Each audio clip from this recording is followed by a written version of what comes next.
If you love deviled eggs and you love potato salad, you're gonna absolutely love this recipe. This is deviled egg potato salad. I don't know if you're gonna be able to handle it, but let's jump right in.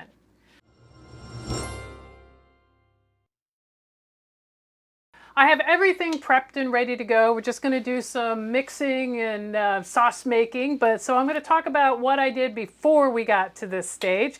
So for the potatoes, I peeled them and I chopped them up into about bite-sized pieces, put them in the pan, covered them up with lots of cold water, probably about 2 inches of cold water, brought them to a boil, added a lot of kosher salt. Now don't be scared of the kosher salt amount. You want that water to kind of taste like seawater.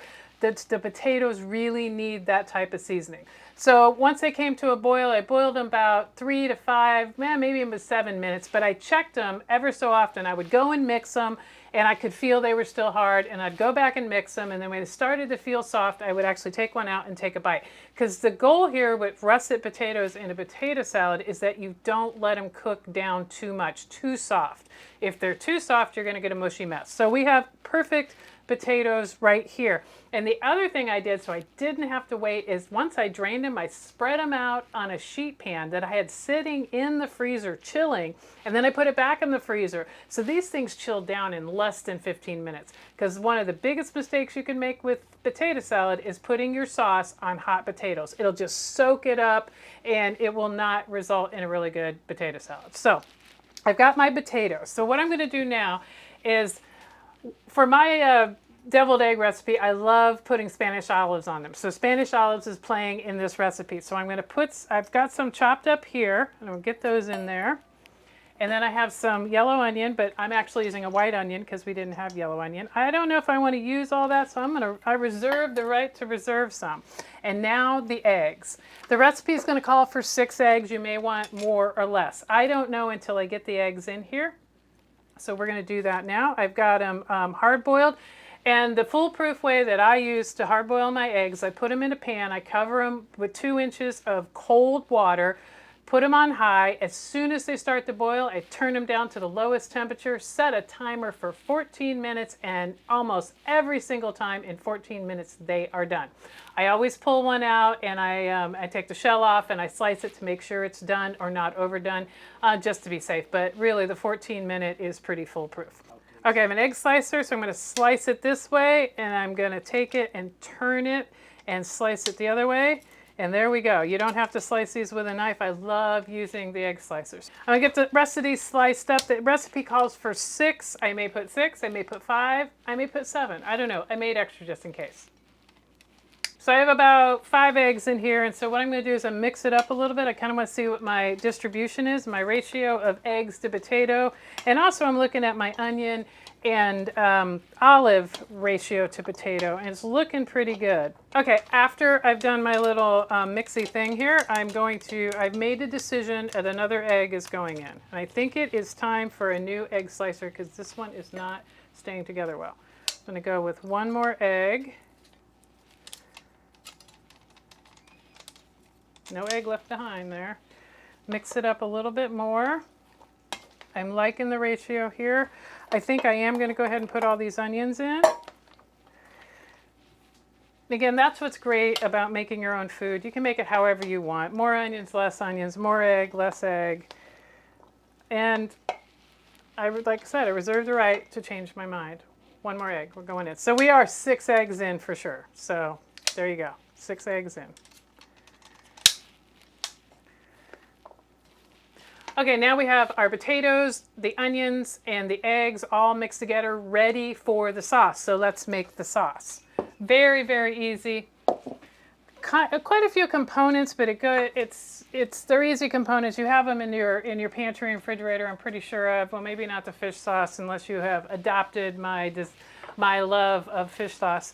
Okay, so I have mayonnaise in the bowl already, and I'm going in with some white wine vinegar, some onion powder, Worcestershire sauce. I have dry mustard, quite a bit of it, about a tablespoon, and I also have wet mustard because the dry mustard is going to really get in there and give it a good base of mustardy flavor, and the wet mustard is going to give it a nice punch of mustardly flavor. Mustardly. Is that even a word? It is now. Okay, and finally, my secret ingredient, if you've been watching long enough, a little dash of fish sauce. Okay, I'm gonna get this all mixed up. Ooh, that's looking good. I almost forgot the two most important ingredients in almost any meal. Some salt, just a little bit more, and some pepper. Okay, mix this up a little bit more. Okay, I'm going to give it a taste. Oh yeah, you want it to be very mustardy because this is deviled egg potato salad, and deviled eggs have mustard in them, or at least the good kind do. Okay, I'm now going to marry the sauce to the potatoes, olives, onions, and eggs. And I'm going to use it all. I'm pretty sure I'm using it all. I'm going all in, making that decision. Okay, so now I'm going to gently mix. You don't want to get in here and pulverize your potatoes. You kind of want them to still stay somewhat intact. Okay, I am pretty well mixed here. I am going to give this a taste. I'm liking the way it looks. It doesn't look dry and it doesn't look wet, exactly what I want, because it's going to sit in the refrigerator probably minimum 2 to 3 hours before we eat it. And it's, as all the flavors meld, you're also going to get a little bit of seepage of moisture, so you don't want it too wet going in here. Okay, I'm going in for the taste. I'm so excited, I can't wait. Oh, that's a big spoonful. Oh. Oh my God. It's like a deviled egg and potato salad all together. So I did the recipe right. I did it good. Okay, it does need a little salt. I'm gonna add a little of that. And I think some pepper would be a nice addition as well.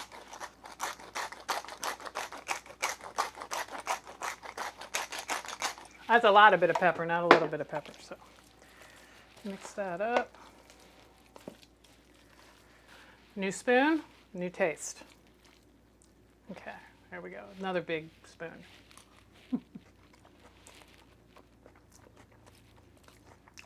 Oh, so good. And it hasn't even melded. All the flavors haven't even melded together yet, and it's so darn delicious. Oh my goodness. Again, if you love deviled eggs and you love potato salad, you are going to love this potato salad. Take it to your next cookout, your next family gathering. They're going to be like, what is this? They're going to be so surprised. Now, the olives in there may throw some people off, but look, just try it. You're going to love it. It's going to be great. Thank you so much for watching. If you could give us a thumbs up, that would be great. It helps the algorithm on YouTube. And if you really like us, go ahead and subscribe so you have notifications of every video that we put out. A link to the full recipe for this delicious potato salad is in the description below, or go to gfexplorers.com for this and so many more recipes. Oh, and if you really love potato salad, I've got a potato salad recipe you've got to try. It's classic potato salad. We also have a mustard potato recipe, but if you put enough of the aioli in these potatoes, it is a grilled potato, it's like a warm potato salad. Oh, and that also reminds me, we have a warm potato salad recipe. That'll be here. All those links will be below, or again, gfexplorers.com. Get your fill of potato salad. You'll be happy you did. So until next time, happy eating. So I have an egg slicer here, so I'm going to, whoopsie, stand by.